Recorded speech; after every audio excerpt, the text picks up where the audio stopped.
Menantu Pahlawan Negara. Bab 21 sampai bab 25. Bab 21 Keluarga Basagita hancur.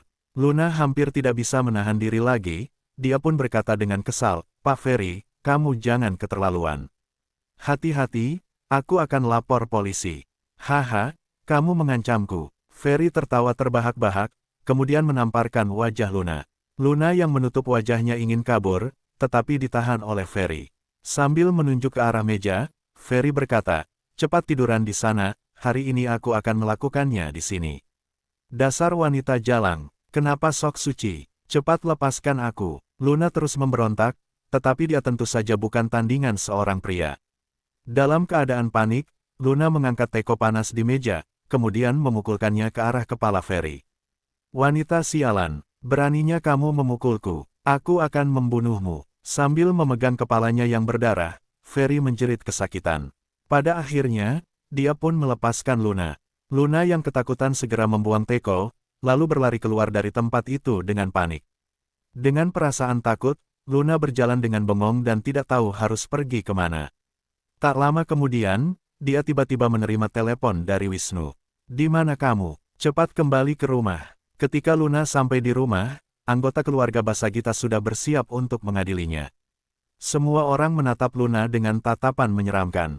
Dia juga melihat pacar Wulan, David dari keluarga Buana yang sedang berdiri di sana.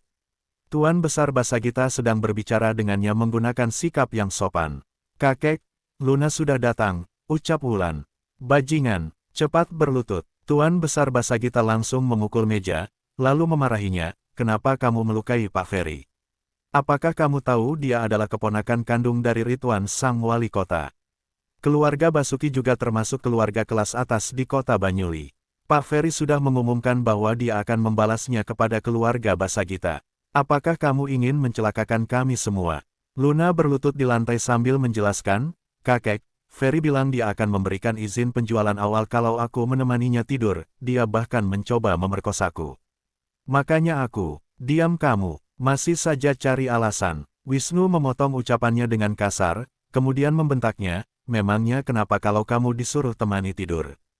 Dia hanya bercanda. Meskipun memang seperti itu, bukankah kamu juga bisa mendapatkan izin penjualan awal? Hal itu jauh lebih berguna daripada tidur bersama suamimu yang idiot itu." Luna memang sengaja ingin mencelakakan keluarga Basagita.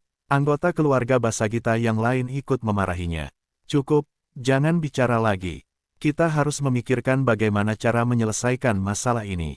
Tuan Besar Basagita menyuruh semua orang diam dengan ekspresi dingin. Kemudian, dia menoleh ke arah David, lalu berkata dengan ramah, "David, apakah keluarga Buana bisa membantu kami?" Wulan menggenggam tangan pacarnya, lalu berkata dengan bangga, "Kakek tenang saja. Keluarga Buana merupakan keluarga kelas atas di kota Banyuli, mereka juga memiliki hubungan baik dengan keluarga Basuki. Kalau keluarga Buana turun tangan, masalah ini pasti akan selesai." Setelah itu, dia melirik ke arah Luna dan menyindirnya, tidak seperti seseorang yang menikah dengan suami tak berguna. Istrinya kena masalah, tapi harus meminta bantuan kakak sepupu untuk menyelesaikannya. "Betul, betul, betul. David adalah menantu keluarga Basagita yang paling hebat. Ardika yang hanya jago berlagak hebat sama sekali nggak pantas dibandingkan dengan David." David pun tersenyum dan menjawab, "Aku tentu saja akan membantu, tapi karena Ferry sudah dipukul, keluarga Basagita harus memberikan pertanggungjawaban pada keluarga Basuki. Menurutku, Luna harus menyerahkan diri ke kantor polisi." "Tentu saja," jawab Tuan Besar Basagita sambil mengangguk. "Tuan Besar, jangan. Luna masih muda, kalau sampai masuk penjara, masa depannya akan hilang." Pada saat ini, Desi tiba-tiba berlari mendekat, lalu berlutut di lantai dan meminta pengampunan dari Tuan Besar Basagita. Ketika mendapat kabar, Desi dan Jaki segera datang ke rumah. Tuan Besar Basagita berkata dengan marah, "Masa depannya hilang itu masalah dia, siapa suruh dia memukul Ferry? Kalau dia nggak mau menyerahkan diri, keluarga Basagita akan hancur. Kalau begitu, biarkan keluarga Basagita hancur saja." Pada saat ini, Ardika mendorong Jaki sambil berjalan masuk. Bab 22 Menghajar Ferry. Mengabaikan semua tatapan anggota keluarga Basagita, Ardika mendekati Luna dan membantunya berdiri. Dia lalu berkata, "Sayang, ayo ikut aku pulang." "Tenang saja, Aku jamin kamu akan baik-baik saja. Sambil berbicara, Ardika juga membantu Desi untuk berdiri. Dia lalu membawa mereka keluar dari rumah keluarga Basagita. Luna, kamu sudah memukul Ferry. Kalau nggak mau menyerahkan diri, memangnya kamu kira dirimu bisa kabur? Mengorbankan dirimu untuk menjaga keluarga Basagita, menjaga hari tua orang tuamu. Hehe, kamu harus memikirkannya dengan baik. Segala macam ancaman membuat wajah Luna makin pucat. Ardika, kamu bawa orang tuaku pulang dulu. Aku akan pergi menyerahkan diri. Setelah keluar dari rumah keluarga Basagita, Luna tiba-tiba menggenggam tangan Ardika, lalu berkata sambil menangis, "Kedepannya, kamu harus menjaga orang tuaku dengan baik.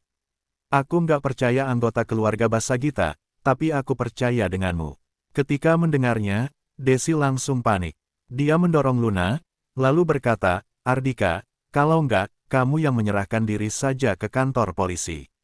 Selama bertahun-tahun ini, Luna sudah hidup susah, semua itu juga karena kamu. Ardika merasa sedih ketika mendengarnya.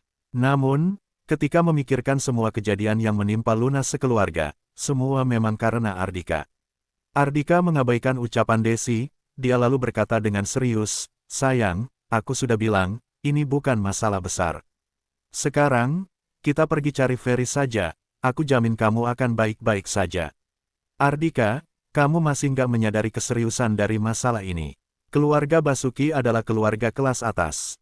Paman kandungnya adalah Pak Ridwan yang kita temui di pesta ulang tahun hari ini. Masalah ini bukan masalah kecil, aku nggak seharusnya bersikap ceroboh. Luna menutup wajahnya dengan kedua tangan, air matanya sudah mengalir dengan deras. Tak lama kemudian, Luna pun menghapus air matanya, lalu berkata dengan tegas, "Ardika, bawa orang tuaku pulang saja. Aku akan pergi ke kantor polisi." Luna tidak mau mendengar nasihat Ardika, jadi Ardika pun tak berdaya.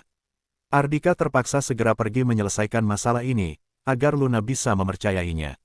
"Aku akan pergi mencari Ferry."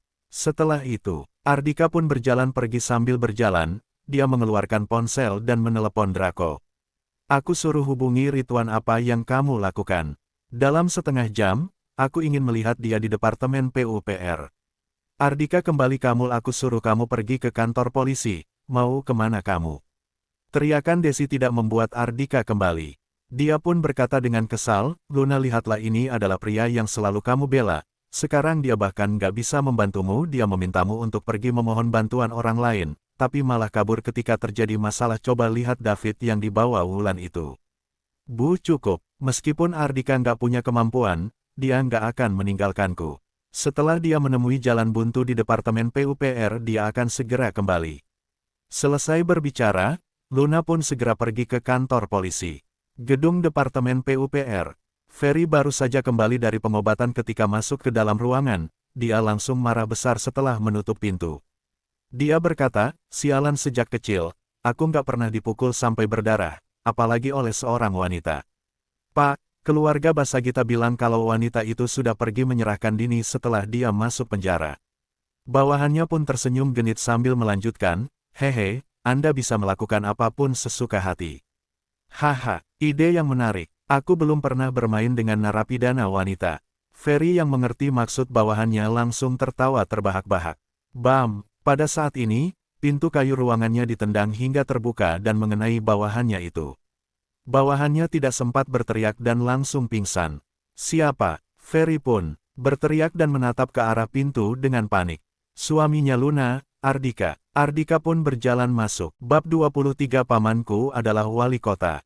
"Apa yang kamu lakukan? Jangan bergerak." Ferry tanpa sadar mundur selangkah, dia memelototi Ardika dengan pucat, lalu berkata, "Istrimu memukulku, jadi aku bisa membuatnya dipenjara hingga seumur hidup.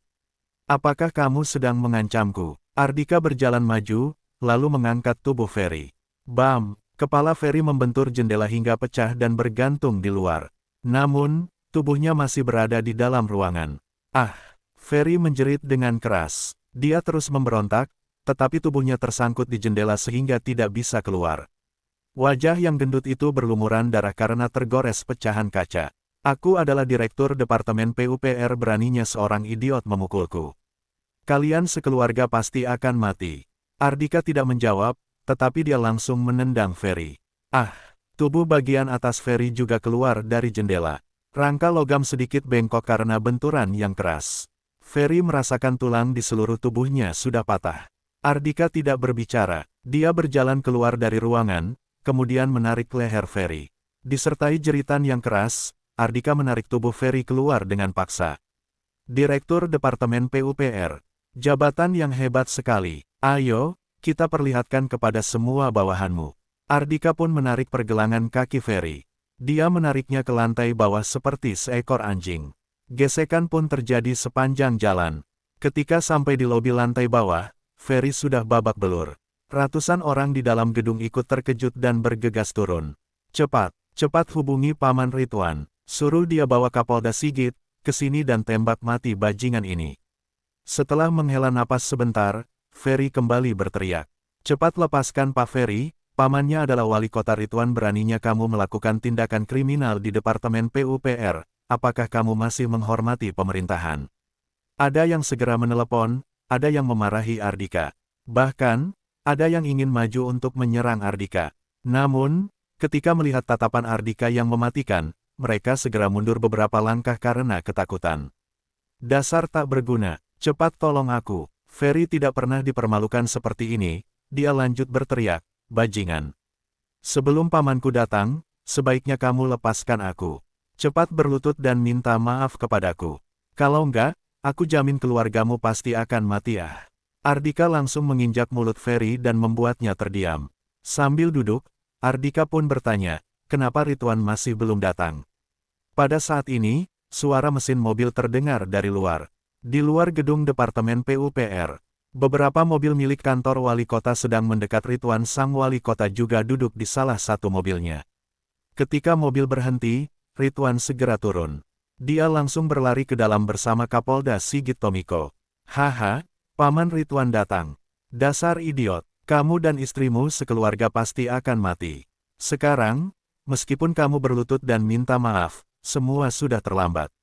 Ferry segera mendorong kaki yang menginjak mulutnya, lalu berteriak dengan keras seolah-olah melihat juru selamat, Paman Ridwan, kamu akhirnya datang. Kalau kamu terlambat sedikit saja, aku pasti sudah mati. Melihat Ardika yang duduk di kursi, Ridwan pun menggigil. Orang lain tidak tahu identitas Ardika, tapi sebagai wali kota Banyuli, Ridwan tentu saja tahu dewa perang Ardika.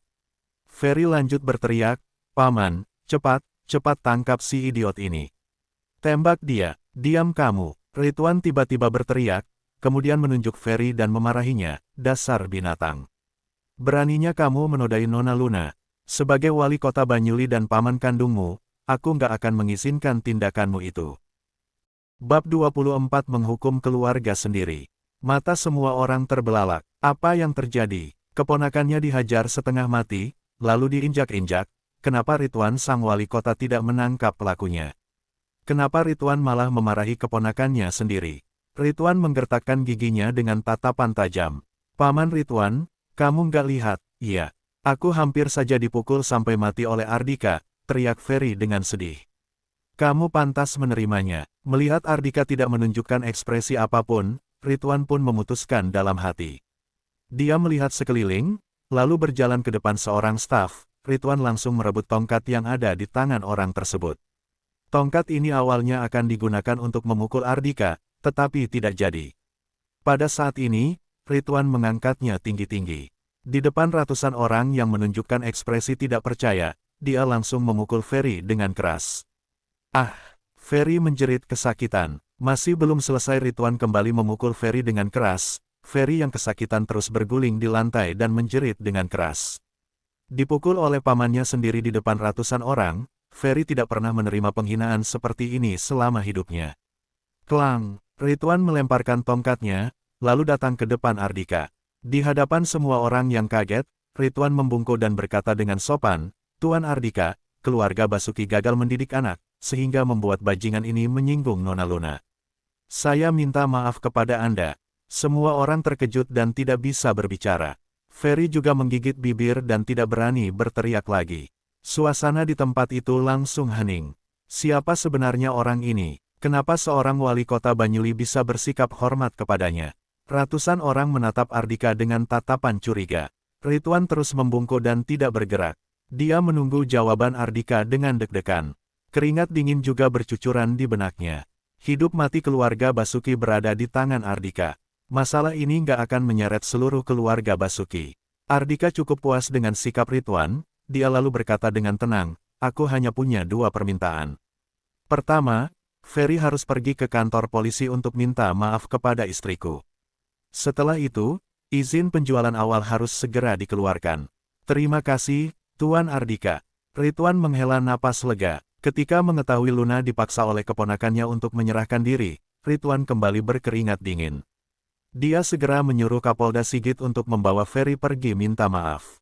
Kepolisian Cabang Selatan. Setelah berpikir cukup lama, Luna pun datang mencari petugas. Dia lalu berkata, aku datang menyerahkan diri. Namaku Luna Basagita, hari ini aku nggak sengaja memukul Pak Ferry dari Departemen PUPR. Tak lama kemudian, seorang wanita parubaya yang mengenakan seragam berjalan keluar. Setelah memperhatikan Luna dari atas ke bawah, dia pun memarahinya dengan nada sinis. Ternyata ini wanita jalang yang menggoda Ferry, bahkan melukainya.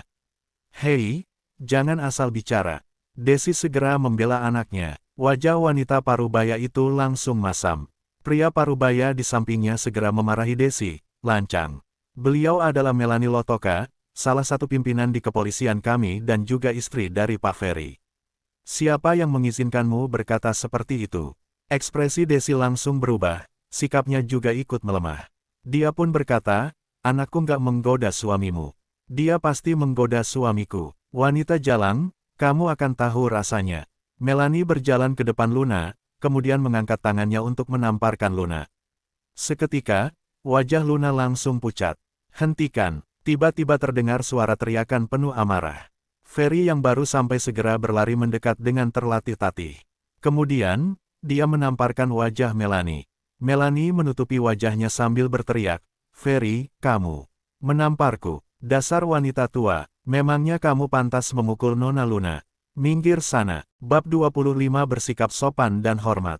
Setelah memelototi istrinya sendiri, Ferry pun menoleh ke arah Luna yang ketakutan. Dia segera membungkuk dan berkata, Nona Lama, mohon maaf Anda nggak perlu menyerahkan diri, saya memang pantas dipukul oleh Anda, saya pantas dipukul. Selesai berkata, Ferry kembali menamparkan wajahnya sendiri beberapa kali. Melani yang berada di samping juga bengong ketika melihatnya, namun, dia tidak berani bersuara, karena tahu bahwa suaminya sudah menyinggung orang yang menyeramkan. Pak Ferry, ini. Luna dan orang tuanya juga bingung. Ketika melihat Ardika datang, Luna segera bertanya, Ardika, apa yang terjadi? Aku pergi ke Departemen PUPR untuk menghajarnya, dia pun setuju nggak balas dendam lagi, jawab Ardika sambil tersenyum. Mereka baru sadar bahwa tubuh Ferry dipenuhi oleh luka. Ferry berkata dengan takut, betul, Tuan Ardika sudah memberi saya pelajaran Nona Luna, saya tahu saya salah, saya nggak akan mengulanginya lagi. Pak Ferry nggak akan balas dendam lagi, iya. Luna bertanya dengan khawatir, dia takut Ferry berkata seperti itu karena dihajar sampai ketakutan oleh Ardika. Takutnya setelah mereka pergi, Ferry akan memberikan balasan yang lebih kejam. Nggak akan lagi, Nona Luna. Meskipun saya diberi 10 nyali atau 100 nyali, saya juga nggak berani membalas. Pak Ridwan juga sudah memberi saya pelajaran, Anda tenang saja. Ferry merasa sangat malu. Selanjutnya, dia mengeluarkan sebuah dokumen dari tas kerjanya, lalu diberikan kepada Luna sambil berkata dengan sopan, ini adalah izin penjualan awal untuk kompleks Prime Melati. Silakan diperiksa dulu, Nona Luna. Luna menerima dokumennya dengan ekspresi bingung. Ardika pergi ke Departemen PUPR untuk menghajar Ferry, kemudian masalahnya membesar sampai wali kota Ridwan datang.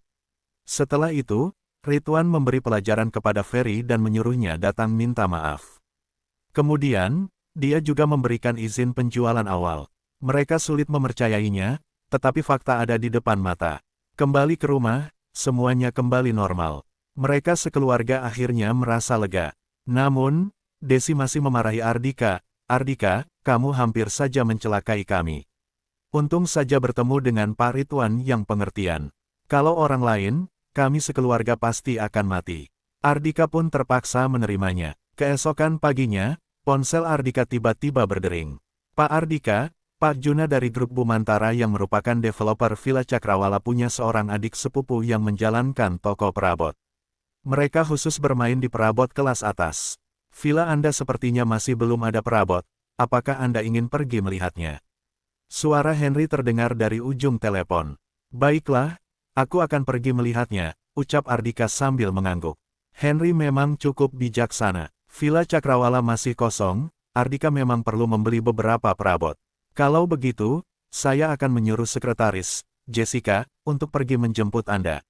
Sekarang dia juga termasuk karyawan grup Sentosa Jaya, dia juga akan bertugas untuk melayani Anda. Baik, jawab Ardika. 1 jam kemudian, Jessica Siantar dengan ekspresi dingin berdiri di samping Ardika. Juna Halim, manajer umum grup Bumantara mengikuti Ardika dari belakang bersama Dennis Halim, pemilik toko perabot Ultima. Tuan Ardika, bagaimana menurut Anda tentang perabot ruang kerja dari kayu rosewood yang saya tunjukkan? Tanya Juna dengan sopan. Setelah dekorasi, saya berani jamin bahwa ruang kerjanya akan menjadi yang paling bagus di kota Banyuli. Betul kata Pak Juna, perabot ruang kerja dari kayu rosewood itu adalah rancangan dari seorang perancang kelas atas di perusahaan Ultima. Kemudian kami juga menggunakan ahli yang terbaik untuk membuatnya dengan tangan. Hanya ada 1 set, buka harga saja. Ardika malas mendengar basa-basi. Dari mereka, dia langsung memotongnya. Ardika memang tertarik dengan perabot tersebut. Kalau diletakkan di ruang kerja, ayah mertuanya pasti suka. Juna segera berkata dengan ekspresi malu, jangan bicarakan uang. Kalau Tuan Ardika menyukainya, saya bisa memberikannya kepada Anda. Ardika meliriknya. Juna langsung terdiam. Jessica lalu berkata dengan dingin, Pak Juna, 1 utang budi dari Pak Ardika nggak bisa dibeli dengan perabot seharga puluhan miliar.